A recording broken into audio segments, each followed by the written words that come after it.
Hey there, it's Phoenix Amore. Quickly wanted to say the reason I started challenging some of the women athletes to be careful about what message you send when you start talking about the athletic build, female and all that kind of stuff. Y'all know that's not true, because you also know there's certain races that require a slimmer figure. Okay, if you looked at some of those athletes that they said the best athletic bodies, a lot of them are sprinters, right?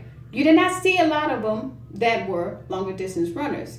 However you want to put that, you have to step back and think about what I'm saying to you guys. It's the same thing about the modeling. Thank God they're stopping that trend for the thin rail type models. So like these girls killing over trying to be a certain physique. Same thing. You don't want women killing over trying to have all the muscles, because that's going to lead them to want to take things. That's the whole thing, right? Now they have this whole steroid push where they're like, we got to get rid of this whole thing where people are too comfortable with the drugs.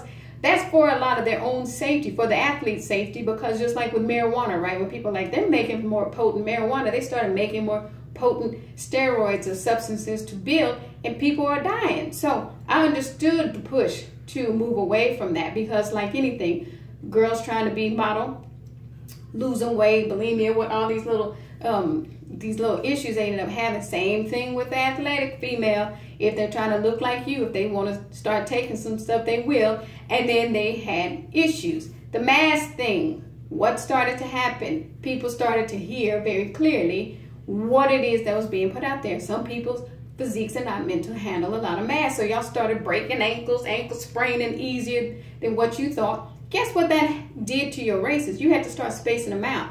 So the same thing, yes, you got a little bit faster, but you may have to wait months in between before you can run the next race, because that extra mass is putting, it's taxing those joints that were only meant to hold a certain weight. So that's the whole thing where I was jokingly saying, but you don't have no breasts. And they knew what I meant. If I wanted to put on that, that's why I put that picture up. If I wanted to start putting on that mass that way, I could. These would shrink. That's real talk. So I was jokingly saying to them, you don't have breasts. I said breasts because I like the way I look. I like the curves in that regard. But when you talk about the different races, because my son is 400, that's what I was trying to tell people. You still have to maintain a certain physique to be able to maintain the speed. That's what they learned this past summer. This 100 boy learned very quickly. For the first 250, I can leave him, but then he's right on my butt that last 50, and then he's caught up with you before you know it. So that's what I was saying about the different ways people run and all that. And the thing that I need to point out, you guys have to understand, you had some parents that did not understand the basics in regards to track, and so they get into track and they throw all the kids in the 100 and the 200, and the kids lose confidence because they're like, I'm not fast enough for track.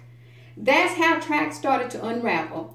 That's when the kids started to quit, and they didn't push themselves because they were so busy being pushed into races they weren't even supposed to run. So while everybody was getting ticked off at me, where I'm like, y'all need to stop putting it out there like this is the end all be all. You guys damaged track, and that's why I tried to school people. So when I came out saying, listen, guess what? I would be more of a 400 runner. They saw me sprinting, and then it was like, that lady is moving.